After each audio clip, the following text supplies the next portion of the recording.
வணக்கம் நண்பர்களே, மற்றொரு கலந்துரையாடலில் இணைந்து கொள்கின்றோம். இந்த மே மாதம் என்றது நீண்ட காலமாகவே ஈழத்தமிழருடைய வரலாற்றில மிகவும் தாக்கத்தை செலுத்துகின்ற மாதமாக இருக்கிறது. மே மாதத்தில் சிலோ மீதான தாக்குதல் நடத்தப்பட்டது. அதுக்கு பிறகு மே மாதத்தில தான் முள்ளிவாய்க்கால் 2009 நிகழ்வும் அனர்த்தமும் நிறைவேறினது. இவ்வாறு மே மாதம் முக்கியத்துவம் வாய்ந்த சம்பவங்களாக இருக்கிறது. அதுக்கு பிறகு நான் நினைக்கிறேன் ஜூலைல தான் அமுதலிங்கம் போன்றவர்களுடைய படுகொலை நடக்குது 89ஆம் ஆண்டு. சோ இந்த மே, ஜூன், ஜூலை மாதங்கள் எப்பவுமே ஒரு சிக்கல் நிறைந்த மாதங்களாக இருக்கின்றது. அந்த வகையில இன்றைக்கு எம்மோடு இணைந்து கொள்கின்றார் உங்களுக்கு மிக நன்கு அறிமுகமான சூலையூரான் இபிஆர்எல்எஃப் அமைப்பினுடைய முக்கிய செயற்பாட்டாளர், பத்மநாப அறிவாற்றுக் கழகத்தின் செயற்பாட்டாளரும் கூட. வணக்கம் சூலை. வணக்கம் சிவபாலன். வணக்கம் தேசம் ஆதரவாளர்கள். என்னென்றால் இந்த நாங்கள் ஏற்கனவே சொன்ன மாதிரி இந்த ஜூலை மாதங்கள் மிக முக்கியமானதாக இருந்தாலும் அதுக்கு வாரத்துக்கு முதல் இந்த அண்மை காலமாக நீங்கள் என்னுடைய நேர்காணல் சிலது பார்த்திருப்பீர்கள். இந்த கிழக்கு பிரிவினை தொடர்பில், கிழக்கிஸ்தானை அமைப்பது தொடர்பில் பல்வேறு முனைப்புகள் ஏற்பட்டிருந்தது.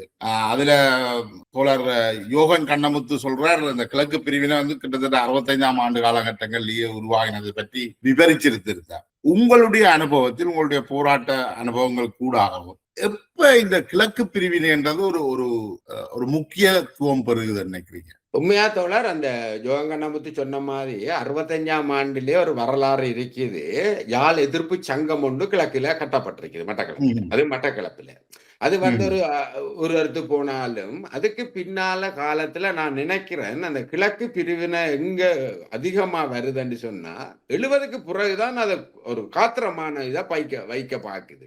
அதுக்கு காரணம் 2 விஷயம் நான் நினைக்கிறேன் தோழர். ஏன்னா இந்த டைமுக்குள்ள இதை பெரிய அளவு விஷயங்களை சொல்ல இயலாது, சோட்டா சொல்லிட்டு போறேன். கிழக்குல இந்த பிசினஸ் முதலாளிமார் முஸ்லிம்கள் தான் இருந்தது. அதுக்கு அடுத்ததாக நீங்க பாத்தீங்கன்னா யாழ்ப்பாணத்து ஆக்கள், பருத்தித்துறை ஆக்களும் அங்கால தீவு பகுதியாளர்கள் தான் இந்த பெரிய பிசினஸ் ஆக்களா இருந்தது. மட்டக்களப்பு ஆக்கள் அப்படி இல்லை, அங்க அப்படி பெரிய கடை இல்லை.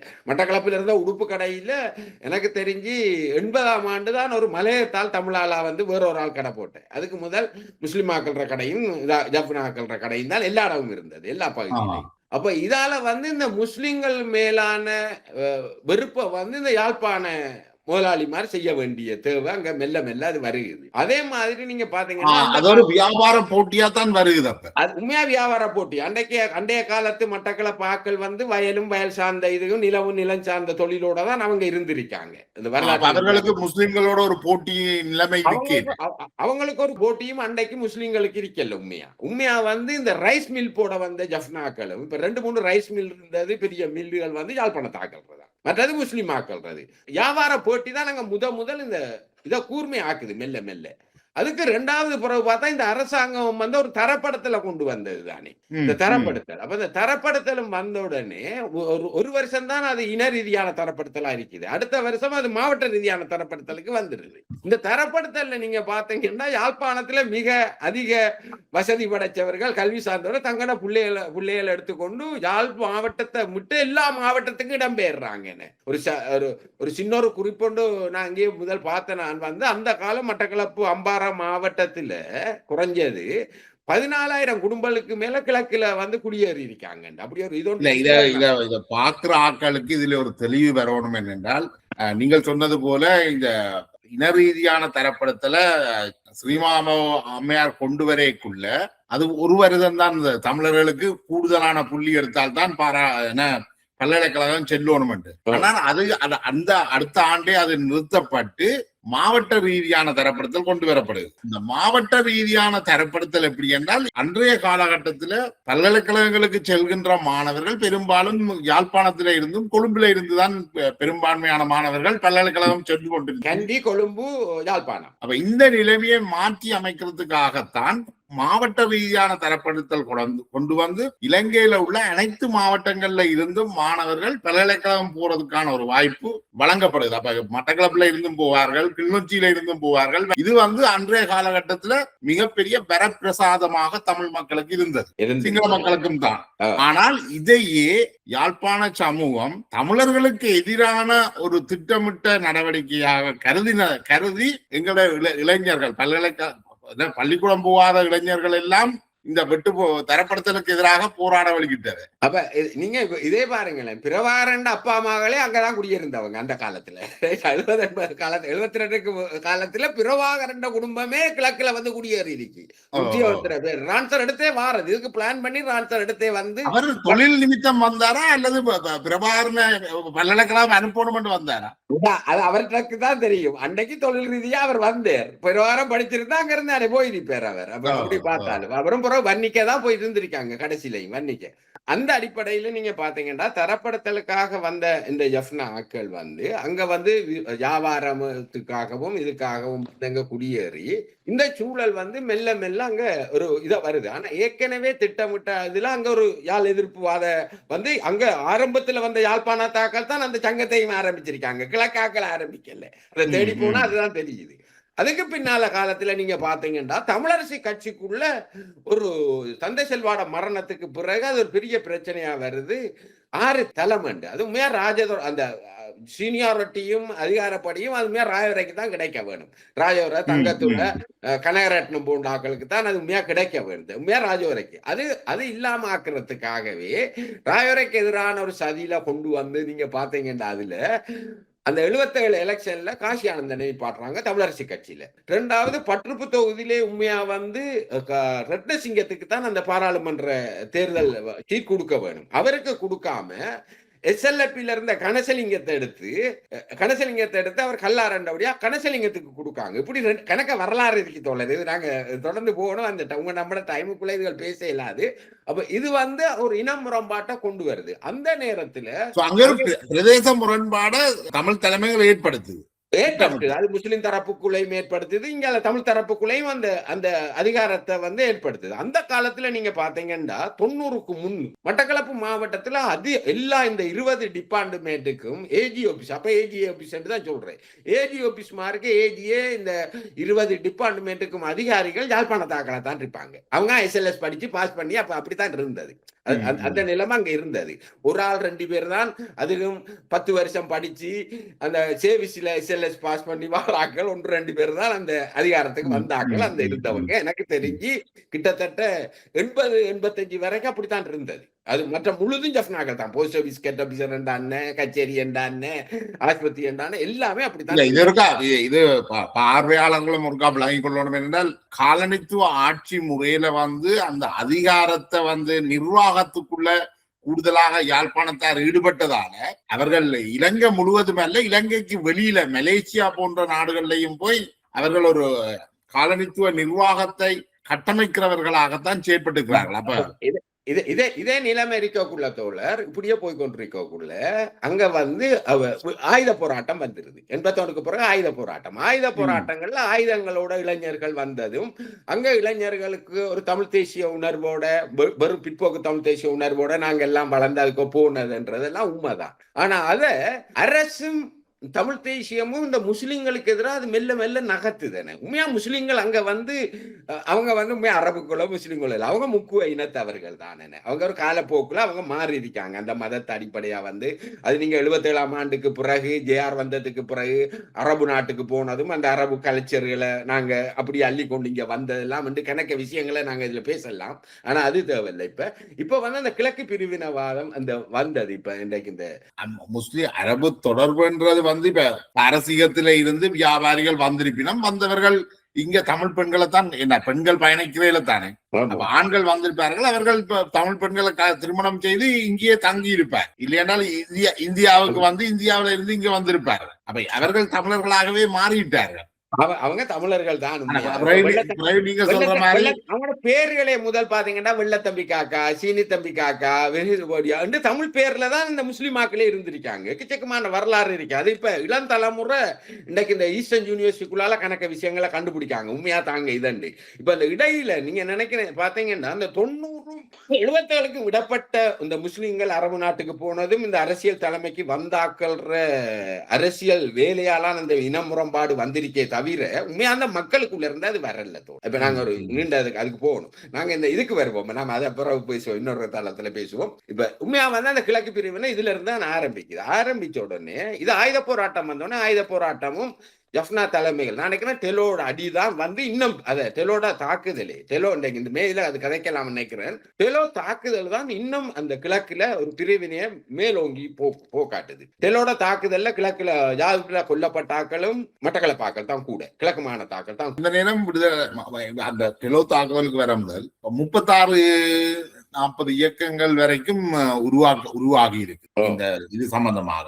உண்மையிலேயே தமிழ் மக்களுக்கும் சிங்கள மக்களுக்குமான பிரச்சனையின் தொடர்பும் எல்லைப்புற கிராமங்கள்ல தான் இருந்திருக்க வேணும். மட்டக்களப்பில் சிங்கள மக்களுக்கும் தமிழ் மக்களுக்கும் தொடர்பு இருக்கு, திருவோணமலையில இருக்குது, மற்றது இந்த வன்னி எல்லைகள்ல அந்த தொடர்பு இருந்திருக்கும். அடுத்தது வந்து சிங்கள பகுதியில வந்த தமிழ் மக்கள். இப்ப யாழ்ப்பாணம் போன்ற பகுதிகளில் தமிழ் மக்களுக்கும் சிங்கள மக்களுக்கும் எந்த தொடர்புமே இல்லை. சிங்கள மக்களுக்கும் யாழ்ப்பாணத்தார் கலர் என்னன்னு தெரியாது, யாழ்ப்பாணத்தாருக்கும் சிங்களம் என்ற கலர் என்னன்னு தெரியாது. அப்ப ஏன் இந்த 36 இயக்கமும் யாழ்ப்பாணத்துல இருந்து மட்டும்தான் வந்தது? இல்ல, உண்மையா யாழ்ப்பாணத்துல இருந்து மட்டுமா இருக்குல்ல. அப்பவே எனக்கு தெரிய 80-79 கடைசி காலத்துல தோழர் மட்டக்களப்புல நாகப்படை, கழுகு படம் 2 படம் தானே வந்தது.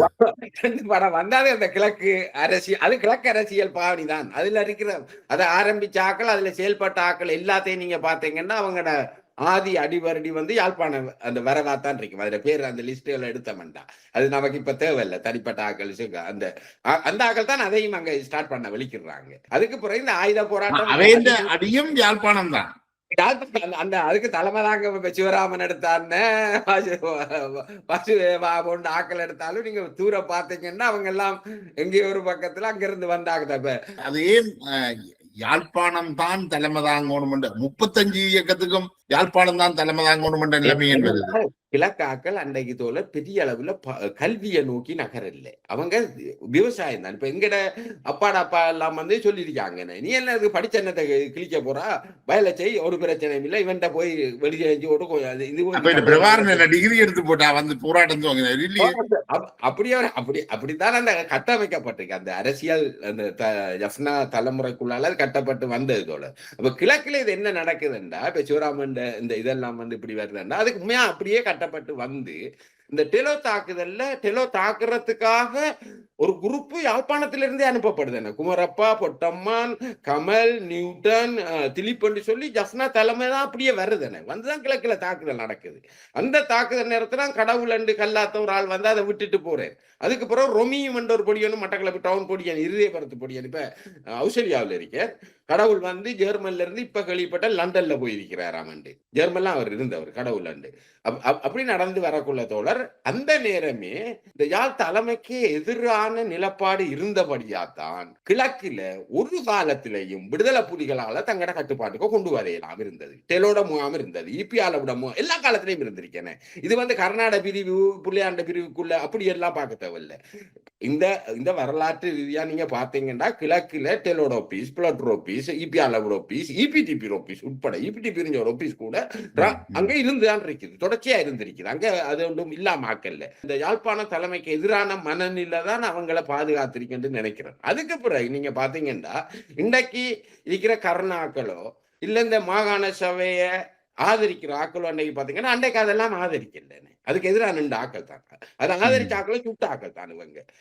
இப்ப தங்களோட அதிகாரத்துக்காக கேள்விக்குட்படும். இப்ப உண்மையா வந்து கருணா பிரியோக்குள்ள ஒரு காலமும் விடுதலை புலிகள வன்மத்தையோ விடுதலை புலிகள இந்த மனித இருப்பு குலத்தையோ சொல்லி ஆள் பிரியல. உண்மையா அது என்ன கேட்குது, அதிகாரம் கேட்டுதான் பிரியுதானே.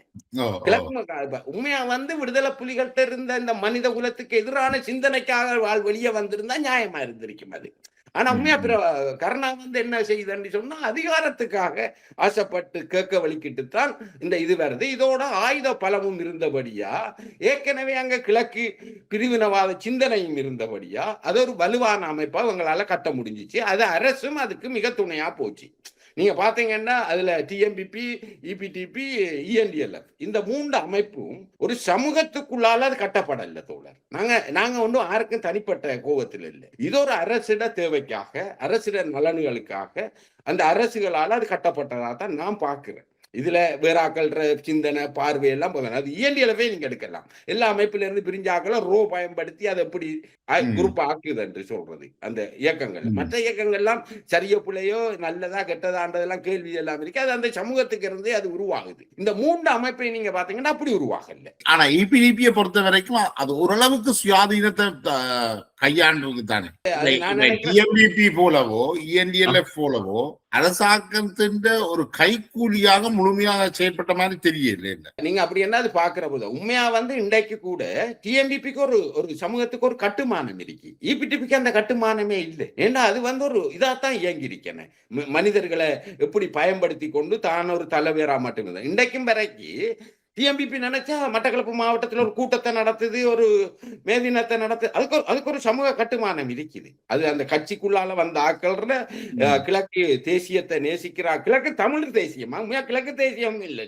டிஎம்பிபி உண்மையா கிழக்கு தேசியத்தை பேசியிருந்தா அது வேற அரசியலை செய்திருக்கும். அது செய்யல. அது என்ன செய்யுதுன்னா கிழக்கு தமிழர் அரசியலை தான் செய்யுது. அந்த அடிப்படையில தான் இந்த தோல்விக்கு பிறகு அது கர்ணாவோடையும் வியாழந்துரனோடையும் கிழக்கு தமிழர் கூட்டண்டு போகுது. அதுக்கு நான் இன்னொரு உதாரணம் சொல்லலாம். அது இந்த உருவாக்கத்துல இலங்கை அரசாங்கம் ஈடுபட்டிருந்தாலும் டிஎம்பிபியோ இபிடிபியோ இஎன்டிஎல்எஃப் பொறுத்த வரைக்கும் ஈழத்துல அதுக்கு ஒரு இலங்கையில அதுக்கு ஒரு பின்னணி கால் இல்லையா, கால் பதிக்க இந்தியாவுடையதான் இருந்தது.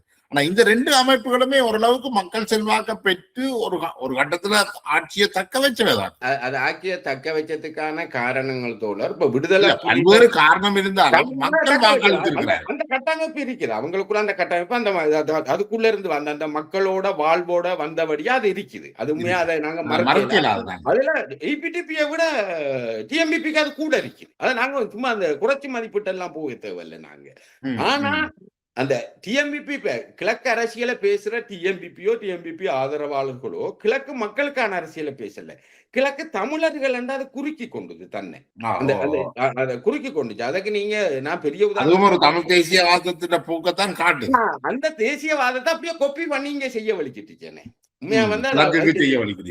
ஏனண்டா இந்த 2008ஆம் ஆண்டுக்கு பிறகு மாகாண சபையை முதலமைச்சரா இருந்த புள்ளையாம் இருக்கிற காலத்துல கிஸ்புல்லா இந்த அரபு நாடுகளுக்கு போய் ஈச்ச மரத்தெல்லாம் கொண்டு அந்த காத்தாங்குடிய நாட்டை ஏதாவது அரபு நாடுமாய் காட்ட வலிக்கிட்டு. அதுக்கு எதிராக டிஎம்பிபி என்ன செய்யுதுன்னு சொன்னா இந்த தமிழ் தலைமை ஆர்வ நாவலர் அந்த விபுலானந்தர் அவர் இவர் என்ற கணக்க பேர் ஆக்கள் இருக்காங்கல்ல, அவங்க அந்த காத்தாங்குடி போர்டர்ல இருந்து 4ஆம் கட்ட வரைக்கும் ஒரு சிலையா வச்சு ஒரு முரண்பாட்டு தனத்தை உருவாக்குதுன்னு. அது முரண்பாட்டை தானே உருவாக்கும் தோழர். இப்ப நீங்க தமிழ் தலைவர்களை கௌரவிக்கணும் தமிழ்ல இருக்கிறேன்னு சொன்னா இந்த மட்டக்களப்பு பாவிய வளர்ச்சி சிலைகள் வச்சு அதை பூங்காவா வச்சு கொண்டாடிக்கலாம். அது அப்படி இல்லாம காத்தாங்குடிக்கு எதிராக ஆரம்பத்தை மக்களை ஒரு இனவாத சிந்தனையோட தான் அதுகள் உருவாக்கப்பட்டிருக்கு. அதான் நான் பார்த்தேன். எனக்கு இந்த கோயில்களை உருவாக்குறதுல கூட அங்க போய் அவங்க ஒரு இனமோ தமிழ் முஸ்லிம் மக்களுக்கு இடையிலே ஒரு முரண்பாட்டை ஏற்படுத்துற வகையான நடவடிக்கைகள்லாம் நடத்தப்படுது. அதோட நான் இந்த இதுக்கு வருவேன். நாம இப்ப இப்படி கொண்டிருக்கக்குள்ள டெலோ தாக்குதலோடையும் ஒரு கிழக்கு இதா இருக்கக்குள்ள கர்நாடக பிரிவோட என்னன்னா ஆயுத பலத்தோட கிழக்கு கதை அங்க வருகுது. மற்ற இதுல நீங்க இன்னொன்று அவதானிக்கலாம். 91ஆம் ஆண்டுக்கு 93ஆம் ஆண்டுக்கு இடப்பட்ட காலத்துல SLS டெஸ்ட் நடக்குது. அந்த SLS டெஸ்ட்ல நீங்க பாத்தீங்கன்னா மட்டக்களப்பு மாவட்டத்தில இருந்து கிட்டத்தட்ட 17 பேர் ஒரு அன்றைக்கு கிராஜுவேட் முடிச்சுட்டு 30 வயசுக்கு உள்ள டீச்சர்ஸா இருந்தார்கள் பாஸ் பண்றாங்க. SLS பாஸ் பண்ணணும் உடனே அன்றைக்கு 91ஆம் ஆண்டு நினைக்கிறேன். அந்த அன்றைக்கு இருந்த அரசாங்கம் என்ன செய்யுதுன்னா உடனடியாக ஜெஃப்னா ஆக்கள் எல்லாரையும் இது பண்ணி மட்டக்களப்பு முழு ஏஜி ஆபீஸுக்கும் கிழக்கு மாகாண தாக்கல் வராங்க. எல்லா டிபார்ட்மெண்ட்டுக்கும் கிழக்கு மாகாண தாக்கல் பொறுப்பெடுக்கிறாங்க. அதை எடுத்தா இந்த 2 பார்ட்டிக்கு தான் போட்டி வரும். கிழக்கு கேம்பஸுக்குள்ளேயும் அது நடக்குது. அதுல என்ன செய்யுதுன்னா அந்த காலத்துல இப்ப கருணா பிரியாத காலத்துல விடுதலை புலிகளை பயன்படுத்தி விடுதலை புலிகள புலனாய்வு பொட்டம்மானு இவங்களும் இந்த அதிகாரிகளுக்கு திரட்ட கொடுத்து வேலையெல்லாம் நடக்குது. அது பத்திரிகையாளர்களுக்குள்ளேயே நடக்குது. பத்திரிகையாளர்களுக்கு நடக்குது. நடந்து கொண்டு இதுல அந்த SLS பாஸ் பண்ணின அதிகாரிகள் அந்த பொறுப்புல எடுக்க முடியும் இல்லையா? இல்ல, எல்லாரும் வந்துட்டாங்க. முழு பேரும் அதிகாரிகளா வந்துட்டாங்க. வந்ததுக்கு பிறகு அவங்களுக்கு திரட் கொடுக்குற வேலையை புலிகள் செய்து கொண்டு இருந்துச்சு. ஒவ்வொரு ஏஜி ஆபீஸ்லயும் முழுதும் கிழக்கு மாகாண தாக்கல் தான் வந்தாங்க. அதுல வந்தாக்கள் உதயன், நிமலன், கருணாகரன், வாசுகி, குருத் பிரமாண்டு எல்லாரும் என்ன தெரிஞ்சாக்கள். எனக்கு தெரிஞ்ச ஓரளவு நண்பர்களா தான் இருந்தார்கள். எல்லாரும் வந்த உடனே அதுலயும் ஒரு முரண்பாடு அந்த யாழ் முரண்பாடு அங்க வருதுதானே. அதுக்கு சில இடங்கள்ல விடுதலை புலிகள் இந்த புலனாய்வு சிஸ்டமும் அங்கங்க வேலை செய்யுது இந்த அதிகாரத்துக்காக. ஏன்னா கருணாவும் அந்த அதிகாரத்தை வச்சு கொண்டுதானே எல்லாரையும் தாக்குது, அழிக்குது. கிழக்கு தலைமையெல்லாம் வாசுதேவாக்களை அழிச்சது இதெல்லாம் அந்த அதிகாரத்துக்காக தான். அப்ப அந்த அதிகார பயிற்சில கருணா சொல்ற மாதிரி கிழக்கு மக்கள் நலனுக்காக அவங்க பிரியல. உண்மையா அவங்க அதிகாரத்தை கோஸ் பண்றாங்க. அதிகாரம் வைக்கக்குள்ள அது மறக்கப்படுற நேரம் ஆக்கள் பிரிகிறாங்க. அது அதிகார போட்டி தானே. உண்மையா கருணாக்கு அதிகாரம் வழங்கி இருந்தாண்டைக்கு கருணா கேட்ட அவ்வளவு அதிகாரம் கேட்டிருந்தா இன்றைக்கும் நாங்கள் கிழக்கு மாநிலத்து போராளிகள் செத்து தான் போயிருப்பாங்க. அது பிள்ளையானாருக்கெல்லாம் அதுக்குள்ள பிள்ளையான் உண்மையா 91ஆம் ஆண்டு வந்தபடியா அதுல பிள்ளையானுக்கு பெரிய செய்தியில் அதுக்கு பிறகுதான் வருது ஆள் இளம் இதுலதான் வருது. 91ஆம் ஆண்டு கூட தான் கட்சிக்குள்ள வருது, புலியல்ல போய் சேருதுன்னு நினைக்கிறேன் நான். அதுக்கு மேல எங்களுக்கும் தெரியா. அப்ப இதுலதான் அமாரி சிவராமன் என்ற கேள்வி வந்துச்சேன்டா நமக்கு. சிவராமன் மிகப்பெரிய உளவு அமைப்புகள் மெயின் ஆள் அவர். எனக்கு தெரியும் அவர் 97ஆம் ஆண்டு வரைக்கும் புலட்டுற முக்கியமான ஆள். இப்ப அவருக்கு கிழக்கு மாகாண வரைக்குமே புலட்டுன்ற செக்ரட்டரியாவும் இருந்திருக்கிறார். அவர் புலட் ஆள் தான் அவர். இப்ப உங்களுக்கு தெரியும், உங்களுக்கு நித்யானந்தம் நித்யானந்தம் ஒரு வீரேஸ்வரி ரிப்போர்ட்டர் இருந்தவர். அவரை கொலை செய்யறதுக்கு புலட் மோகனுக்கு ஓர்டர் போட்டதே சிவராமன் தான். ஐபிகே இருக்கக்குள்ள அவரை கொண்டே அந்த மார்க்கெட்டுக்கு பின்னால இருக்கிற அந்த ரோட்ல வச்சு கழுத்தா இருக்கக்குள்ள அப்புறம் ஐபிகே சுட்டு தான் அவரை காப்பாத்தி அவர் பிறகு மருந்தெல்லாம் செய்து சோமா இருந்தவர். அதுக்கு பிறகும் ஒரு அம்புஸ்ல புலட் மோனாக்கள் தான் அவரை சுட்டான்னு நினைக்கிறேன். அது வரைக்கும் இன்றைக்கு சிவராம் நித்யானந்தத்தை சொல்ற அவர் புலித ஒரு உளவு ஆளாத்தான் வீரேஸ்வரி ரிப்போர்ட்டராகவும் புலிகள உளவு ஆக்களாத்தான் இருந்தவர். இன்றைக்கு இருக்க நிராஜ் தேவி இப்ப கணக்கு இங்க வெளியே வந்திருக்கிற ரிப்போர்ட்டர் மாதிரி சந்தவராஜா வேதாக்கள்கிட்ட நீங்க கேட்டீங்கன்னா பாக்கும் இவங்க எல்லாம் டபுள் ஏஜெண்டா தான் இருந்தவங்க. அரசுக்கும் இங்க விடுதலை புலிகளுக்கும் டபுள் ஏஜென்ட் தான். இந்த நிராஜ் டேவிட் உட்பட நான் சொல்லுவேன்னா மட்டக்களப்பு மாவட்டத்துல இந்த கிழக்கு இதுக்கு வந்த ராஜன் சத்தியமூர்த்தி டாக்டர் கணக்கு பேர் டக்குன்னு வருது இல்லை. இவங்க எல்லாரும் இலங்கை டபுள் ஆக்களா தான் இருந்தவங்க. ஏன்னா நாங்களும் அன்றைக்கு எங்களை பாதுகாத்துக் கொள்றதுக்கு அரச படைகளோட இருந்த நாங்க உதவியோடு. அதனால எங்களுக்கு இந்த விஷயம் உங்களுக்கு எல்லாம் தெரியும். எங்களுக்கு ஓரளவுக்கு இந்த விஷயங்கள் தெரியும். அவங்களை சந்திக்கிறது. இப்ப சிவராமனை டம்மி காண்ட ஒரு NIB அப்ப முதல் NIB இருந்தது, நேஷனல் இன்டெலிஜென்ஸ் பீரோ, அவரோட நெருக்கமான உறவு சந்திச்சது. அதுக்கு முதல் இன்னொன்று நீங்க பாத்தீங்கன்னா புலட் மோகனையும் எல்லாரையும் தெரிஞ்சிருக்கும் தானே. புலட் மோகனை தெரியும். அவர் எங்கட பகுதியால் எங்கட வயசால அவரோட இது அவருக்கும் எனக்கும் சில முரண்பாடுகளும் வந்திருக்கு. ரோட்டில் புலட்டோட தான் இருக்கணும். அப்படி எல்லாமே புலட் மோகனையும் தெரியும். இதை நீங்க பாத்தீங்கன்னா இப்ப 95ஆம் ஆண்டு சிவராம் தான் நித்யானந்தனை போட சொன்ன விஷயம் உங்களுக்கு புலட் மோகனுக்கால தெரியும். புலட் மோகனுக்குள்ளால தெரியும். ஏன்னா புலட் மோகன பிறகு நாங்க ஐபிகே சுட வர புலட் மோகன் எங்கிட்ட பாதுகாப்பு கேட்டது. ஏன்னா ஐபிகே வர தேட வைங்க. ஐபிகே ஒரு சம்பந்தம் இல்லாத ஒரு சாமான. அது ஒரு குரூப்புக்கு ஒரு என்ன நடக்குது, மற்ற குரூப் என்ன செய்யுதுன்னு தெரியாது ஆக்கள் அவங்க டைப். புலட் மோகன் அப்ப நாங்க எல்லாம் பக்கத்துல எங்கள்ல இருந்து ஒரு 300 மீட்டர் இருக்காங்க புலட் மோகன் ஆபீஸ். எல்லாம் ரோட்ல அந்த ஹாஸ்பிட்டல் ரோட்லாம் இருந்தது. அப்ப அதுக்கு பிறகு செலியம் பெரும்பநாயத்தை பேச்சுவார்த்தை புலிகளுக்கு அனுப்பி கொலை செய்தது இருந்தவர். அவர் மாநகர டெலோ உறுப்பாருன்னு அவரை புலியோட பேச்சுவார்த்தைக்கு இவங்க தான் தயார்படுத்தினது. தயார்படுத்தினது இந்த சிவராமன் அன்றைக்கு கிழக்கில இருந்த பத்திரிகையாளர் ஆக்கள் தான் உங்களுக்கு பிரச்சனை இல்லை, நீங்க போய் பேசிட்டு வந்தா அது பிரச்சனை முடிஞ்சிருமெண்டா அவங்க அங்க கூட்டிட்டு போய் அப்படியே போட்டு தள்ளிவிட்டாங்க. அவர் ஒரு கிழக்கு மாகாணத்துல பத்திரிகையாளர் சங்க செயலாளராகவும் இருந்திருக்காரு. கிழக்கு மாகாணத்துல உள்ளவர்கள் படுகொலை, அதாவது புலிகள் சார்ந்தவர்கள் யாராவது கிழக்கு மாகாணத்துல படுகொலை செய்யப்பட்டா அது பேசப்படுது, பேசு பொருளா இருக்கு. ஆனால் புலிகளால கொல்லப்பட்டிருக்கா அது பெருசா பேசு பொருளா மாறு. இன்றைக்கு வரைக்கும் செலியம் பெரும்பநாயத்தை பத்தி யாருக்கும் தெரியாது. நாங்க யாரும் உச்சரிச்சாத்தான். இந்த கிழக்கு பத்திரிகையாளர்கள் அவரை கொண்டாடினதும் இல்லை. அவரை ஒரு இது நினைவு தினமா கொண்டாட இல்லை. இப்ப சிவராமன் எனக்கு அதை சொல்லணும் நினைக்கிறேன். இப்ப 85ஆம் ஆண்டு அவர் நல்ல நண்பர். இப்ப மட்டளவு வந்தாருன்னா எங்களோட உறவு இருக்கா சொல்லுங்க. எங்கன்னா அவர் சின்னல்ல அவர் வீட்டுல ஒரு பாஸ்கெட் கிரவுண்ட்ஸ் இருந்து அப்ப நாங்க அங்க பிராக்டிஸுக்கு விளையாட போறது பாஸ்கெட் பால். அங்க கணக்கு இளைஞர் பின்னர் அவர் ஒரு வசதியான குடும்பத்தால் தானே பாஸ்கெட் பால் இருந்தது. அப்படி இருந்தா அவர் வாசக வட்டத்திலேயே முக்கியமா வாசக வட்டத்துல ஆரம்பிச்சதுல அவரும் ஒரு ஆள். ஆனா ஆனந்தன் ஒருத்தர் இருந்தவர் கம்யூனிஸ்ட் பார்ட்டியால். அவர் இவரை உள்ளுக்க எடுக்கிறல்ல. அவர் இருக்கும் வரைக்கும் அவருக்கு மட்டக்களப்புல தராக்கியால எதையும் செய்யலாம் இருந்தது. ஆனந்தன் இருக்கும் வரைக்கும் ஆனந்தன் அவர் வாசக வட்டத்தை ஆரம்பிச்சவர். அவர் சம்மாந்துறை, அவர் சொந்த ஊர் சம்மாந்துறை வீரமுனை.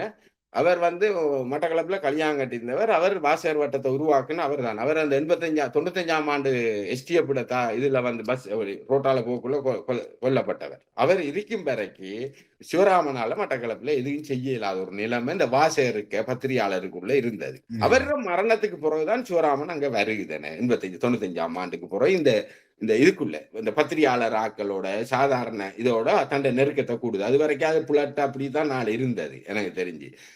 அதே நேரத்துல நீங்க பாத்தீங்கன்னா சிவராமன் எனக்கு 95 ஆண்டு நான் நேசராஜா ரத்னம் நான் நினைக்கிறேன் சன் தவராஜாவும் இருந்து நினைக்கிறேன். இன்றைக்கு சுவிஸ்ல இருக்கிற சன் தவராஜாவும் நிக்கக்குள்ள நாங்க சும்மா காட்சி கொண்டிருக்கக்குள்ள சிவராமன் அப்ப எங்களோட ஒபிஸுக்கு அப்ப கேன் டெலிபோன் இல்ல தானே, எல்லாம் லைட் போன் தானே. அதுக்கு நாங்க லேக்கின்ல நிக்கிறோம், வாங்கடாண்டு வாங்கலன்னு ஒரு சந்திப்போம். அப்ப நானும் நேசராஜாவும் தான் போனாங்க. அப்ப போன இடத்த பார்த்தா அவர் இருக்கிறார், 2 வெள்ளக்கார ஆக்கள் இருக்காங்க, ஆனந்தி அக்கா, பிபிசி ஆனந்தி அக்கா, மன்று மனோண்டு ஒருத்தர் இருந்தவர். அவர் அங்க முதல் இபிஆர்ல இருந்தவர், மன்று என்ற ஒரு அமைப்பில் இருந்தவர். அவரோட வைஃப் சாந்தி என்று ஆஸ்திரேலியா எம்பசியோட இந்த பொது வேலைகள் வேலையை செய்து கொண்டிருக்கு. அப்ப அவங்க அதுலதான் நியூட்டன் என்றவரும் இருந்தவர். நியூட்டன் அவங்களுக்கு தெரிந்த நோர்வேல இருக்க நியூட்டன் அவரும் இருந்த அவங்க தான் உண்மையா கர்நாட்டை இவங்க எல்லாரும் உண்டா போனது. அன்றைக்கே உண்மையா புலிகள் அழிக்கப்படுற விஷயம் அன்றைக்கே வேற அதுக்கான வேலையெல்லாம் செய்ய உண்மையா.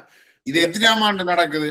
95 ஆண்டு தோழ சந்திரியா வெண்டு யாழ்ப்பாணத்தை பிடிச்சால, யாழ்ப்பாணத்தை பிடிச்சி 1 மாசம் 2 மாசத்துக்கு பிறகு தோழர் ஞாபகம் டேட் சரியா இல்ல, எனக்கு நல்லா தெரியும். யாழ்ப்பாணம் பிடிச்சி மட்டக்களப்புல பெரிய ஒரு தாக்குதல் நடந்தது. தாக்கலாம் ஆனந்திச்சாகுது. ஆனந்திச்சத்து 1 மாசமா 2 மாசத்துக்கு பிறகு நினைக்கிறேன். அதுல சுவி சங்கராஜ் ஆக்களுக்கும் அந்த துறவு இருந்தது. அப்ப இதுல வந்து அவங்க போக்குள்ள முதல் கருணா இவரை உள்ளுக்கு எடுக்கிற இல்லைங்க, எங்க படுவாங்க இருக்கு எங்கட ஊர் பக்கம் இவர் போனா எடுக்கிறதே இல்லை. இவருக்கு பஞ்சேனையில் ஒரு ஸ்கூல் இருந்தது, அந்த ஸ்கூலுக்கு தான் இவர் கிளாஸ் எடுக்கலாம் வச்சு. இவரை நெருக்கமா சிவராமன புலிகளுக்கு கொண்டு போனது ஆனந்தி அக்கா தான். ஆனந்தி அக்காக்கும் சிவராமுக்கும் வலு நெருக்கமான தொடர்புகள். ஆனந்தி அக்கா தான் இருந்தது, ஆனந்தி அக்கா இருந்தது. மற்றது சிவராமனுக்கு இந்த புலட் கொலைகளுக்கும் வந்து அது டபுள் ஏஜெண்டா இருந்ததுக்குன்னு பாத்தீங்கன்னா இப்ப சிவராமன் இதுல எழுதின மௌனொரு சித்திரா இருக்காதானே, அவட தம்பி தான் அன்றைக்கு மட்டக்களப்பு நகரத்திட அரசியல் பொறுப்பாளரா இருந்தது. அவட தம்பி சித்தாண்டு புலிகள் அண்டு சித்தாதான் வாசுதேவ ஆக்கல்ற பேச்சுவார்த்தையை உருவாக்குனது. பேச்சுவார்த்தையை நாம செய்வோம் அண்டு அதுல இப்ப சொல்றேன். இப்ப நான் உங்களோட இன்டர்வியூல கிடைச்ச தகவல் வந்து புலண்டு நினைக்கிறேன். ஏன்னா நான் அதுல நேரடியா சம்பந்தப்பட்டேன்னா வாசு வாக்கல்ற பின்பேன் நான் தான். அதுல வந்து வாசு வாக்களையும் சுட்டு போட்டு அந்த ஏரியாவில சந்திவலி கிரான்லயே ஊருக்குள்ளே ஒரு 16-17 வரை சுட்டவங்க அன்றைய நாள். 2 வேனுக்கு அன்றைக்கு தாக்குதல் நடந்தது. 2 வேனுக்கு ஒன்று பசுக்குடாக்கு போயிட்டு வந்த வாசுதேவாக்களுக்கான ஒரு தாக்குதல். அந்த வேன்ல இவர் போகல, யாரு கராக்கி போகல. உண்மையா மட்டக்களப்பு டவுன்ல இருந்து அம்பாறையை நோக்கி இதை நோக்கி ஒரு வேன் போனது, காரதீபு வீரமுனையை நோக்கி ஒரு வேன் போனது. அந்த வேன்ல தான் இவர் போனது. தராக்கி போய் இடையிலங்கேயே இறங்கி இருக்கிறார். அது கல்லடி பாலத்துக்கிட்ட இறங்கினதா இங்க இறங்கினு தெரியாது. அந்த தாக்குதலுக்கான எல்லா வேலையும் அன்றைக்கு செய்தது சித்தாதான் தாளங்குடாவில இருந்து ரெக்கிய கொடுத்து, தாளங்குடா சந்தில இருந்து ரெக்கிய கொடுத்துருக்கு. இந்த வேன் வருது ரெடி ஆகுங்க. அப்ப கிராங்குளத்துல வச்சு அதுக்கு ஃபயர் ஆகணும், வெடி விழுது, அதுல வெடி நடக்குது. அதுல அந்த வேன்ல எங்கட தோழரும் ஒரு ஆள் போனவர், தர்மன் தோழர் உண்டு, நாலா தோழரோட சேர்த்தவர் தர்மன் உண்டு. அவர் வந்து வெடியெல்லாம் பட்டு புல் காயமா கிடக்க இழுத்து போட்டு வாய்க்குள்ள வெடி வச்சுக்காங்க. அது பல்லுல வந்து வெளியே வந்து செத்து போயிட்டான்னு விட்டுட்டு போய் அவர் தப்பிட்டார். அவரை பிறகு கொண்டு வந்து ஹாஸ்பிட்டல் தப்பித்தான் பிறகு இங்கே செத்தவர், இதுல செத்தவர். அப்ப இந்த 2 தாக்குதல் நடந்தது அன்னைக்கு. குளத்துல உண்டு, கிரான்ல உண்டு. கிரான் தாக்குதெல்லாம் வந்து வாசுதேவா, கண்ணன், பாமன், அவங்களோட புலட்டுற படத்தளபதி கண்ணன் எல்லாம் செத்தது அங்க. வைத்திர தம்பி ஆனந்த் வைத்தியன் இப்ப புலட்டுக்கு பொறுப்பாரு, இப்ப இவரோட இருக்கிறவர் அவர தம்பி எல்லாம் அவரை செத்தது. அவ்வளவு பேரையும் செத்து போட்டு கொஞ்சம் பேரை வைத்திர 3 கடை இருந்தது, 3 கடைக்கு நெருப்பு வச்சவங்க சந்தி வழியில. வைத்தியம் ஒரு வசதியானால் வைத்தியம் வந்து கொழும்புலயே அந்த காலத்துல படிச்ச ஆக்கள். கொழும்புல வந்து சின்னல்ல மட்டக்களப்புல இருந்து கொழும்புக்கு வந்து படிக்கிற ஆக்கலன்னா அப்படி ஒரு குடும்பம் தான் வேணும். அப்ப அப்படித்தான் அந்த கொலைகள் நடந்தது. அது எல்லாத்திலையும் புலிகளை அழிக்கிற பங்கு 100% சிவராமனுக்கு இருந்தது. இப்ப நீங்க கேட்கலாம் இவ்வளவு இன்டெலிஜென்ட் எல்லாம் இவ்வளவு இன்டெலிஜென்ட் புலிக்கு தெரியாண்ட ஒரு கேள்வி உங்களுக்கு சொல்றதே எப்படி நியாயம் உண்டு? புலிய பொறுத்தளவுல எனக்கு தெரிஞ்ச புலிய பொறுத்தளவுல புலி நீங்க சமூகத்துக்கு என்ன வேணுமென்றாலும் செய்யலாம், விபச்சாரம் செய்யலாம், கடத்தலாம், கஞ்சாயாவரம் என்ன வேணுமென்றாலும் நீங்க செய்யலாம். ஆனா நீங்க புலியை ஆதரிச்சா போதும், ஏகபிரதியா ஏற்றுக்கொண்டா போதும். என்ன தவறு செஞ்சாலும் சரி. அதுக்கு உதாரணத்துக்கு நீங்க கணக்கெங்கே எல்லாம் போக தேவையில்ல. சுரேஷ் பிரேமச்சந்திரனே எடுங்க. சுரேஷ் பிரேமச்சந்திரனை பத்தியான பிரச்சாரம் வந்து 2000 ஆண்டு 2002ஆம் ஆண்டு விடுதலை புலிகளை ஏகபிரதிநிதியா பிரேமச்சந்திரன் ஏற்றுக்கொள்ளும்போது இவ்வளவு நாடகம் சந்திக்கு சந்தி போட்டு கேவலமா காய்ச்ச ஆக்கள் புலிகள் எந்த அடிப்படையில ஒரு விமர்சனமும் இல்லாம பிரபாகரன் ஏகபிரதிநிதி என்றொன்னு அங்கீகரிச்சாங்க. அங்கீகரிச்சாங்க. அது அப்ப எங்க இருந்து வந்தது அது அந்த சிந்தனை? அதுதான் புலிகள். அதே மாதிரி நான் பரிசு கொண்டு பார்த்திருக்கேன். இந்த சந்திரன் அண்டு தமிழாலயம் இங்க புத்தக கடை வச்சிருந்தவர். புத்தக கடை அவர் பஸ் சர்டிபிகேட் டிரான்ஸ்லேட் பண்ற இந்த வாகனங்கள் வாங்கி விற்கிற அவர் செய்யறதெல்லாம் புராட்டுவே இல்லை. உண்மையா நாடு கடந்த தமிழகத்துக்கு எலெக்ஷன் கேட்டவர். அப்ப எலெக்ஷன் கடக்குள்ள பாத்தீங்கன்னா அவரும் பிரபாகரன் போட்டோவை தான் அவர் போஸ்டர் அடிச்சு ராஜபல்ல ஒட்டுனவர். அப்ப பிரபாகரனுக்கு ஒன்றும் இன்டெலிஜென்ட் ஒன்றும் தெரியாது. இவர் செய்யறது கள்ள பஸ் சர்டிபிகேட் வேலை, இந்த காரணம் கிடைக்கிறார். சமூகத்துக்கு என்ன செய்யக்கூடாது அவ்வளவு வேலையும் செய்யற ஒரு ஆளோட படம் எடுத்திருக்க பிரபாகரன் அங்க இருக்க போராளிகளையே சந்திக்கதில்லை எனக்கு. அப்ப எனக்கு அந்த விடுதலை புலிகளை பற்றியான பார்வை எனக்கு ஒன்று இருக்கேன்னா, நீங்க சமூகத்துல என்னவும் செய்யலாம், என்னவும் பண்ணலாம், தங்களே ஏகபிரதிநிதியா ஏற்றுக்கொண்டு புலிய ஆதரிச்சா சரி. அதான் நீங்க கணக்க பேரை பார்க்கலாம். அங்க வீட்டுல இருந்த வேளார புள்ளைய கேட்வழிச்சென்று ஒரு கதை ஒன்று இருக்குதானே மானங்க எடுத்த விரிவுரையாளர் அப்படின்னு நீங்க கணக்க விஷயங்களை நாங்க அதுக்கு போய் பார்க்கலாம். அது இல்லாம இந்த இதுல வந்து கிழக்கு பிரிவினவாதத்தை விடுதலை புலிகளோட மெம்பர்களுக்குள்ள பூத்தினத்துல சிவராமனுக்கு மிக முக்கியமான பங்கு இருக்கு. இவர் கிளாஸ் எடுக்க விட்டதும் இங்க எல்லாம் இப்ப ஜோகன் ஆனந்த் எல்லாம் கணக்கு பொடியங்க அவங்களே சொல்லுவாங்க. ஆனா அவன் ஒரு கெட்டித்தனம் இருக்கு என்னன்னா, அவன் பெரிய கெட்டிக்காரன். நான் உண்மையா பேர் கெட்டிக்காரன். ஒரு சமூகத்தை பத்தி ஆய்வு செய்யறாலும் இறங்கி போய் நின்று செய்வான். சாரத்தை கட்டிட்டு போகக்கூடிய ஒரு ஆள், எல்லா இடத்தையும் பாழக்கூடிய ஆள், எல்லா கெட்டித்தனமும் இருந்தேன். என்ன சொல்லுவார்கள், பொட்டருக்கே அல்வா கொடுத்துட்டாருன்னு சொல்றீங்களா? உண்மையா அல்வா தான். அது அல்வா தான். பொட்டன் அப்பனுக்கே அல்வா கொடுத்துட்டான்னு. உண்மையா சிவராமன் வந்து அவன் திறமைக்கும் அவன் ஆற்றலுக்கும் அவன் அறிவுக்கும் எங்கே இருக்க வேண்டிய ஆள் தோழர். உண்மையா இதுக்குள்ள வந்து இந்த சாக்கடைக்குள்ள இருந்து வெளியே போயிருக்கலாம். ஏன் போகாம இருந்தான்னு கூட எனக்கு ஒரு கேள்வி இருக்கேன். பீ கட்டிக்காரன் ஒரு ஆளை வந்து மற்ற இன்னொரு கட்டித்தனம் அவன் இருந்தது. அவன் இன்னொரு நல்ல பழக்கம் இருந்தது.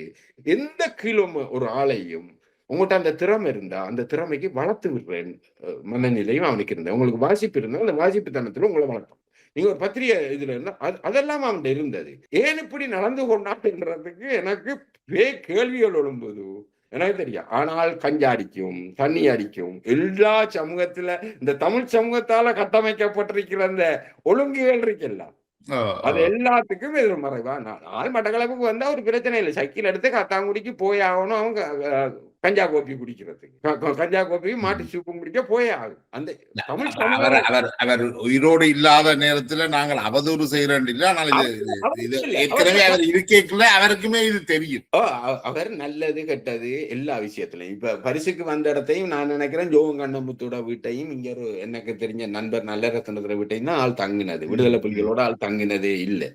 ஆளுக்கு அது எல்லாம் ஓரளவுக்கு விளங்கும். ஏன் ஆள் இப்படி நடந்து கொண்ட ஒரு கேள்வி எனக்கு தொடர்ச்சியா இருக்கு. என்ன வர்ற ஆற்றலுக்கும் அறிவுக்கும் ஆள் ஒரு நல்ல வாழ்க்கையை வாழ்ந்திருக்கலாம். கொழும்புல இப்படித்தானே என்ன உங்களுக்கு பணம் வசதி இருக்கலாம், எல்லாம் இருக்கலாம். ஆனால் ஒரு மனுஷன் தீர்மானிக்கிறது வந்து அவன் அடையாளம் எங்க வெளித்தெரியுதோ அங்கதான் அவன் நிற்பான். சிவராமுக்கு இருக்கிற அறிவுக்கு சிவராம ஆக்ஸ்போர்ட்ல போய் அல்லது அமெரிக்காவில போய் இருந்திருக்கலாம்.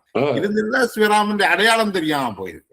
இப்ப இன்னொன்று நீங்க பாத்தீங்கன்னா கர்நாடக பிளவு நடக்கிறதுக்கு பிளவு டிக்ளேர் பண்றதுக்கு மூணாத்தே எங்களுக்கு எல்லாம் அடிக்கிறான். மச்சான் கர்ணா பிரிய போறான், ஆக்களை சேருங்க, நாம எல்லாம் சேர்ந்து வேலை செய்யணும்ட்டு எங்க இருந்து கேட்கிறான்? கொக்கட்டி சோலை அங்க இருந்து அன்றைக்கு இருந்த அரசியல் பொறுப்பாளர் விசுட வீட்ட இருந்து அவனும் ராபர்ட் எல்லாம் துறை எல்லாம் இருந்துதான் கேட்கிறாங்க எங்களோட. எல்லாரும் உண்ட ஊராக்கள் எல்லாரும் விஞ்சான்றிக்கானுகள் மாமா மச்சான் எல்லாம் பிரிய போறோம், நாம சேர்ந்து வேலை. எங்களுக்கு தெரிந்தானே சிவராமன் ஆரண்டு ஓரளவுக்கு தெரியும் தானே. அப்ப சிவராமனுக்கு தான் இதை உருவாக்குனான்னு தெரிஞ்ச உடனே சிவராம பெல்ட் அடிச்சுட்டு உண்மையா நீலனை கைது செய்து கொண்டு வந்து சிவராமன் பார்த்திருக்கேன். நீலனை கைது செய்து வரக்குள்ள சிவராமனுக்கு தெரியும் நீலனை கைது செய்துட்டாங்க. சிவராமன் என்ன சிவராமன் அங்க புல்வெறிலாம் இருக்குதானே கொக்கட்டி சோலை. இது இந்த இன்றைக்கு இருக்க அரியேந்திரன் எல்லாம் வந்து உண்மையா வந்து எல்டிக்கு எதிரான ஆக்கள். அவங்க புலட் பின்னணி அப்படியான ஆக்கள் தானே. இந்த அரியேந்திரன் உண்ட விட்ட தங்கச்சி எல்லாம் எல்டிடி போட்டிருக்குது. அரியேந்திரனையும் இதுக்குள்ள கூட்டிட்டு கொண்டே தள்ளி விட்டது சிவராமன் தான். இந்த பொது வேட்பாளர் அரியேந்திரன் மத்த நீங்க என்னன்னு பாத்தீங்கன்னா மட்டக்களப்புல அவருக்கு ஓட்டே விட இல்லை. அந்த டிஎன்ஏ சிவராமன் உருவாக்குனது மிக பிழையான கருத்து தோழர். டிஎன்ஏ வந்து 98ஆம் ஆண்டே ஸ்டார்ட் ஆயிட்டு தோழர். ஆனந்த சங்கரி, குமார் பொன்னம்பலம், அந்த குருவாமண்டலத்தில் இருந்த என்ன பேர் அவர் லோயர், அவர் இஎன்டிஎல்எஃப்ல லண்டன்ல இருந்து இஎன்டிஎல்எஃப்ல எம்பியா இருந்தார் ஒரு சீனிவாசனோ, அவருக்கு கொஞ்சம் அப்செட்டா வந்து தற்கொலை எல்லாம் பண்ண போய் பெரிய பிரச்சனை வந்தது அங்க சிராவசைக்குள்ள. அவர் டெலோ புலட் எல்லாம் வந்து சிராவசையில வந்து கூடி கூடி கதைச்சு கூடி கதைக்கிறவன் சிராவசை சொல்லி எம்பி குவார்டர்ஸ் இருந்தது தானே கிளாஸ் ஹவுஸுக்கு பக்கத்துல. அதுக்கு பக்கத்துல என்ஐபி ஆபீஸுக்கும் எந்த நேரமும் சிவராமன் அங்க நிப்பான். அங்க ஜீப்பால போய் வரக்குள்ள அங்க நிப்பான் சில வேலை. அதுக்கு பக்கத்துல அந்த என்ஐபி ஆபீஸும் இருக்கு தோழர். ஹவுஸ் எம்பேசிக்கு முன்னால இருக்குது அந்த எம்பேசி, அந்த இன்டெலிஜென்ட் ஆபீஸும். அப்ப அதே வந்து அப்ப உருவாயிட்டு அதுக்கு பிறகு புலிகள் ஆக்களை இதுக்கு பூத்துறதும் புலிகளை பலவீனப்படுத்துறதும் தான் சிவராமன் செய்த வேலை. சிவராமனும் கிழக்கு பத்திரிகையாளர்களும் செய்த வேலை உண்மையா. அதுக்கு பிறகு நீங்க பாத்தீங்கன்னா யூஎம்பில இருந்த ராஜன் சத்தியமூர்த்தி அதெல்லாம் யூஎம்பி ஆக்கலை. அவங்க ராஜன் சத்தியமூர்த்தி எல்லாம் இதுக்குள்ள டிஎன்ஏக்குள்ள வராங்க எலெக்ஷன் கேட்கறதுக்கு. கின்சிலி ராஜநாயகம் எல்லாம் கிழக்குல இருந்து வராங்க. இவங்க எல்லாம் ஒரு லிஸ்டா வந்து தேர்தலுக்கு வந்து 2000 அதுல ஏகபிரதியா பிரபாரனை ஏற்றுக்கொள்ளணும்ன்றதுல ஆனந்த சங்கரி விட்டுட்டு போய் உதயநிதி தரமாட்டேன் சண்டை பிடிக்குது. அப்புறம்தான் இங்கே லண்டன்ல இருந்து ஆரையை பிடிச்சி வீட்டு சின்னத்தை கொண்டு வராங்க. அதுக்கு டிஎன்ஏ அதுக்கு முதல் தேர்தலில் டிஎன்ஏ கேட்கப்படுது. டிஎன்ஏ பேரை உச்சரிச்சது சுரேஷ் பிரமச்சந்திரன். டிஎன்ஏன்றது வந்து ஐபிகே காலத்துல தமிழ் தேசிய ராணுவம். அவர் தமிழ் தேசிய ராணுவத்தை தான் அவர் தமிழ் தேசிய அலைன்ஸ் என்று மாத்தினவர். ஏன்னா அந்த காலத்துல நான் சுரேஷோட இருக்கிறேன். சுரேஷ் சொல்லித்தான் சொல்லுதானே இந்த டிஎன் என்ற பேரை நாங்க எடுக்க கூடாது, தமிழ் தேசிய ராணுவம் என்ற அந்த பேரை தமிழ் தேசிய அலைன்ஸ் என்று மாத்தினது. அந்த பேரை உச்சரிச்சது சுரேஷ் தான். அதுக்கு பிறகுதான் 2000 ஆண்டு தான் இந்த புலிகளை கொண்டு வரதுக்கு இந்த கஜேந்திரம் பொன்னம்பலம், இந்த பத்மினி இந்த கொஞ்சம் கூட்டம் இருந்து வந்துச்சல்ல, அதெல்லாம் கொண்டு வந்து ஒண்டா சேர்த்து தான் இந்த 2000 வீட்டு சின்னத்துல டிஎன்ஏ வருது. அது சம்பந்தர் எல்லாம் சம்பந்தர் வந்து கிழக்கு மாகாணத்து ஆள் இல்லைன்னு, அவர் கேரளா ஆள். அவங்க கேரளா பரம்பரை. அவங்க வந்து அந்த காலத்துல இந்த கல்லு தவறுனை எல்லாம் கேரளாக்கள் தான் நடத்தினது அந்த காலத்துல. மட்டக்களப்பிலேயே கேரளாக்கள் இப்ப இங்க பரிசிலையும் இருக்கார் வரதன் என்று சொல்லி கடைசி காலம் இருந்ததும் கேரளாவில் தான் நினைக்கிறேன். அவர் கடைசி காலத்துல இருந்ததும் கேரளா. அவர் இப்பயும் அவரோட பரம்பரை எல்லாம் கேரளாவில் இருக்குது. இப்ப இந்த வரதனை நீங்க புலட்டு தோழர் ஒரு ஆள் இருக்கிறாரு பரிசுல, அவரோட வைஃப் ஆக்களும் வந்து கேரளா தான்.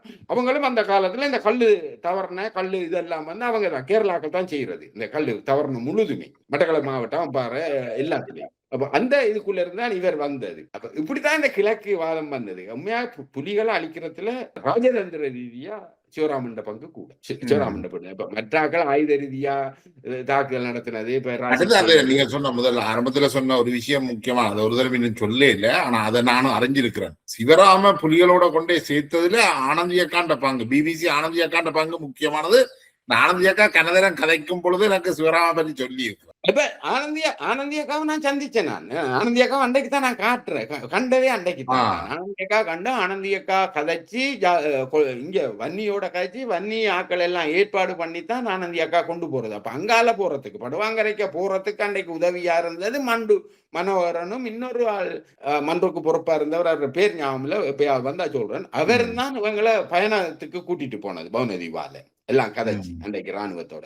அப்ப ராணுவத்துக்கும் தெரியும் இவங்களை விடுறதுல ராணுவத்துக்கு அன்றைக்கு ராணுவம் விடும்போதோட புலிகளை சந்திக்க போறதுக்கு.